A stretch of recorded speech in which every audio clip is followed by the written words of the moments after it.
ఈ కార్యక్రమానికి శ్రీకారం చుట్టింది స్వర్గీయ నందమూరి తారక రామారావు హయాం నుంచి. తర్వాత దాన్ని 2000 రూపాయలకు చంద్రబాబు నాయుడు హయాంలో అమలైంది. దాన్ని అందించినటువంటి పరిస్థితి కూడా ఉంది. సో ఇంకొక వైపు 4000 రూపాయల పెన్షన్ ఇంటింటికి ఇస్తామని చెప్పి కూడా ప్రస్తుతం తెలుగుదేశం పార్టీ అధినేత చంద్రబాబు నాయుడు హామీ ఇచ్చారు. నిజంగా పెన్షన్దారుల పైన కుట్రో లేకపోతే వారిపైన ద్వేషమో ఉంటే ఈ రకంగా చేయాల్సినటువంటి అవసరం ఏముంటుంది? సో రాజకీయాలు వేరు, లేదా ఎన్నికల సందర్భంగా ఎవరు ఎత్తుగాళ్ళు వాళ్ళకు ఉండొచ్చు, కానీ వృద్ధులతో ఆటలాడుకోవడం, పెన్షన్దారులను ఇబ్బంది పెట్టడం అయితే మాత్రం ఏమాత్రం కరెక్ట్ కాదని చెప్పి ప్రజల నుంచి వస్తున్నటువంటి అభిప్రాయం. అసలు వాస్తవ పరిస్థితులు ఎట్లున్నాయనేది కూడా ప్రసాద్ చెప్పండి. మీరు సచివాలయం దగ్గర నుంచే ఉదయం నుంచి ఉన్నారు, అక్కడ ఎలాంటి పరిస్థితి ఉంది? సో పెన్షన్లు అందించేటువంటి ప్రక్రియ ఎప్పటి నుంచి అక్కడ ఉన్నటువంటి సిబ్బంది శ్రీకారం చుడతామంటున్నారు? ఇంకొక వైపు పెన్షన్దారులు ఎవరన్నా అక్కడికి వస్తున్నారో, వస్తే వారి రియాక్షన్ ఏంటి?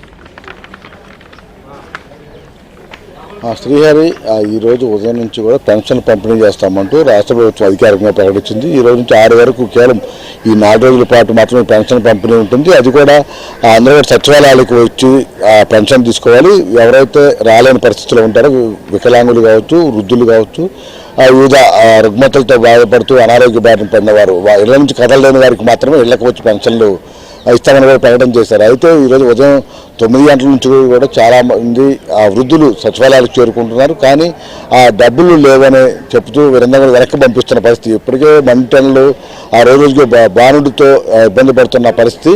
వృద్ధులు చాలామంది కూడా సచివాలయాల వరకు వచ్చి ఆటోలు కట్టుకుని, అదేవిధంగా వాహనాలపై కూడా వచ్చి ఆ ఉసురు మటు వెనుతిరిగి వెళ్తున్నారు. ఆ మధ్యాహ్నం లంచ్ తర్వాత అంటే 3 నుంచి 4 గంటల సమయంలోనే తాము పెన్షన్లు ఇచ్చే అవకాశం ఉందని, అప్పటి వరకు కూడా తాము ఏమి చేయలేమంటూ చేతులు ఎత్తేస్తున్న పరిస్థితి కనిపిస్తుంది. దీంతో చాలామంది కూడా ఇక్కడ దాకా వచ్చి ముందే తమకు చెప్పుంటే బాగుండేది, ప్రభుత్వం అలాగే పత్రికల్లో ఎందుకు ప్రకటన చేయించారంటూ కూడా ప్రభుత్వ తీరుపై వారంతా కూడా ఆగ్రహం వ్యక్తం చేస్తూ ఉన్నారు. ఈరోజు తాము మళ్ళీ ఎండలో ఇక్కడ వస్తాము, రేపు మళ్ళీ వస్తామని చెప్పి వెళ్ళిపోతున్న పరిస్థితి. కొంతమంది వృద్ధులైతే ఎండల తాళ్ళ చెట్ల కింద శాస్త్రీయులు ఎవరైతే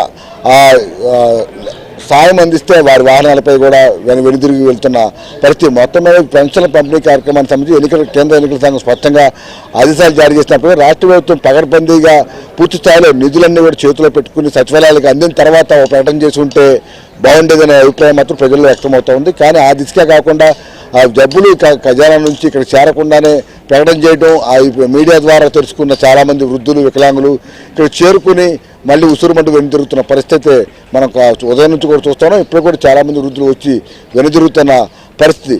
కానీ దీనికి సంబంధించి కొంతమంది వృద్ధులతో కూడా మనం ఏబిఎన్ ప్రత్యేకంగా మాట్లాడటం జరిగింది. గతంలో ఇంటికి వచ్చి ఇచ్చిన అంశాన్ని కూడా వారు గుర్తు చేసుకుంటున్నారు. ఈ కొంతమంది అయితే కావాలని కొంతమంది వైసీపీ నాయకులు చేస్తున్నారని అభిప్రాయపడగా, మరి కొంతమంది చంద్రబాబు వల్ల ఇలా జరిగిందంట కదా అని కూడా వారి అభిప్రాయాలు వ్యక్తం చేస్తున్నారు. అంటే రాజకీయంగా కూడా పెన్షన్ చివరికి పేదలకు ప్రభుత్వం ప్రజల డబ్బుతో ప్రభుత్వం ఇచ్చే పెన్షన్ అంశాన్ని కూడా వైసీపీ తన నీచ రాజకీయాలకు వాడుకుంటుందని కూడా చాలామంది అభిప్రాయపడుతూ ఉన్నారు.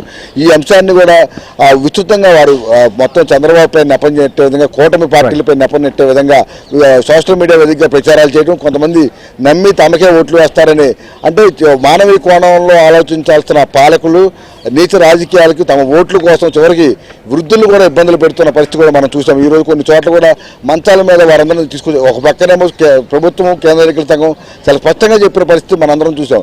ఇళ్ల నుంచి బయటకు రాలేని వారు ఎవరుంటే వారి ఇళ్లకే పెన్షన్ ఇవ్వాలని స్పష్టంగా ఆదేశాలు జారీ చేస్తే ఒక నాటకీయ పరిణామాల నేపథ్యంలో వారందరూ ఊరేగింపుగా తీసుకురావడం పరిస్థితులు చూస్తే మొత్తం ప్రజలు కూడా విస్తుపోతున్నారు. ఎందుకంటే నిజంగా అంత ర్యాలీగా చేస్తే వైసీపీ నాయకులు ఎందుకు పోలీసులు అడ్డుకోలేదనే ప్రశ్న ఉత్పన్నమవుతుంది. నిన్న ఐపీఎస్ 5 అధికారులపై చర్యలు తీసుకున్న పరిస్థితుల్లో కూడా ఇంకా కొంతమంది పోలీసులు ఇటువంటి వైసీపీ నాయకులకు అంటగాగుతూ వారిని ఇటువంటి ర్యాలీలు ప్రోత్సహించడం, వారిపై చర్యలు తీసుకోకపోవడం వంటి పరిణామాల నేపథ్యంలో పోలీసు వ్యవస్థపై కూడా నమ్మకం కోల్పోతున్న పరిస్థితి కనిపిస్తుంది. ఇప్పటికైనా కూడా పూర్తి స్థాయిలో పెన్షన్ పంపిణీకి ఒక పకడ్బందీ విధానంతో ఎవరు ఇబ్బంది లేకుండా ఒకసారి వస్తే వెంటనే తీసుకెళ్లే విధంగా చర్యలు తీసుకుంటే బాగుంటుందనే అభిప్రాయం మాత్రం ప్రజల్లో వ్యక్తమవుతుంది. శ్రీహరి, రైట్ ప్రసాద్, చూద్దాం. ఎందుకంటే రాష్ట్ర వ్యాప్తంగా కూడా మనం చూస్తున్నాం, అక్కడ ఒకవైపు కలెక్టర్ ఒక ప్రకటన చేశారు, పంచాయతీ సెక్రటరీలు ఇవాళ మైకులు పెట్టి ఒక రకమైనటువంటి ప్రకటనలు చేస్తున్న పరిస్థితి. ఇంకొక వైపు వారిని ఉద్దేశపూర్వకంగా నిన్న రాత్రి నుంచే ప్లాన్